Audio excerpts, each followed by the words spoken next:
BJP എന്ന് പറയുന്ന ഒരു രാഷ്ട്രീയ പാർട്ടിക്ക് അല്ലെങ്കിൽ BJPയുടെ അനുബന്ധ പാർട്ടികൾ, അത് ജനസംഘ ആയിക്കോട്ടെ, RSS ആയിക്കോട്ടെ, ശിവസേന ആയിക്കോട്ടെ, ബജറംഗ് ദൾ ആയിക്കോട്ടെ, ഒരു 100 വയസ്സ് ആയുസുണ്ടാവും, ഒരു 100 വയസ്സ് പ്രായമുണ്ടാവും തുടങ്ങിയിട്ട്.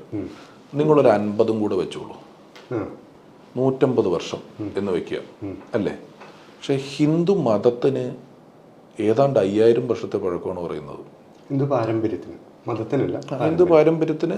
ഹിന്ദു പാരമ്പര്യം എന്നൊക്കെ ഇപ്പോൾ വന്ന വാക്കാണ്. ഹിന്ദു ആരാധിക്കുന്ന ശിവനെയൊക്കെ സിന്ധു നദീതട സംസ്കാരത്തിൽ ആരാധിച്ചിരുന്നതായിട്ട് റെക്കോർഡുകൾ കിട്ടുന്നുണ്ട്. ഇപ്പോൾ ഒരു 5000 വർഷത്തെ പഴക്കമുണ്ട്. ക്രിസ്ത്യൻ മതത്തിന് ഒരു 2200 അടുത്തുണ്ട്. ഇസ്ലാം മതത്തിന് ഒരു 1800 900 അടുത്തുമാണ് ഉള്ളത്. അപ്പോൾ ഒരു 5000 വർഷം പഴക്കമുള്ള 100 കോടി ആളുകൾക്കടുത്ത് ഇന്ത്യയിലുള്ള ഒരു മതമാണ് ഹിന്ദുമതം. BJP 100 വർഷം പഴക്കമുള്ള ഒരു രാഷ്ട്രീയ പ്രസ്ഥാനമാണ് ഹിന്ദുത്വ ആശയങ്ങളോട് ചേർന്ന് നിൽക്കുന്നത്. BJPയെ വിമർശിക്കുമ്പോൾ വിമർശിക്കുമ്പോൾ കൃത്യമായി അത് രാഷ്ട്രീയപരമായ വിമർശനമാകണം.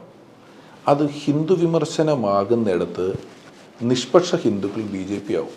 സാങ്കേതികമായിട്ട് ഇവിടെ ഉണ്ടാകുന്ന ഒരു പ്രശ്നം അതാണ് അല്ലേ.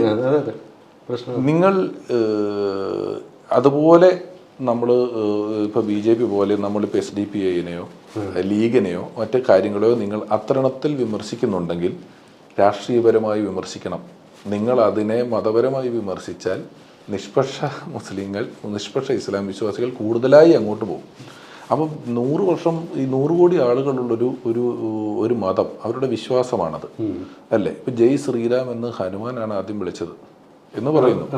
അപ്പം ജയ് ശ്രീരാം എന്ന് ഞാൻ വിളിച്ചാൽ ഉടനെ ആഹാ നീ BJPക്കാരനാണല്ലേ, ഞാൻ സംഖ്യയാണല്ലേ, ഞാൻ അമ്പലത്തിൽ പോയാൽ ഞാൻ രക്ഷാബന്ധൻ എത്ര കൊല്ലമായിട്ടുള്ള ചടങ്ങാണ്. എൻ്റെ രക്ഷാബന്ധന് ഒരു സഹോദരന് രാഖി കെട്ടിക്കൊടുത്ത രാഖിയുമായിട്ടൊരുത്തം വന്നാൽ ഉടനെ അവനെ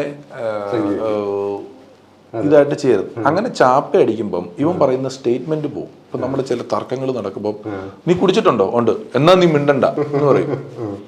അത് പറ്റില്ല. ഇവൻ കുടിച്ചവനാണോ കുടിക്കാത്തവനാണോ, ഇവൻ ഏത് ജാതിയാണോ ഏത് മതമാണോ എന്നുള്ളല്ല, ഇവൻ പറഞ്ഞത് എന്താണ്,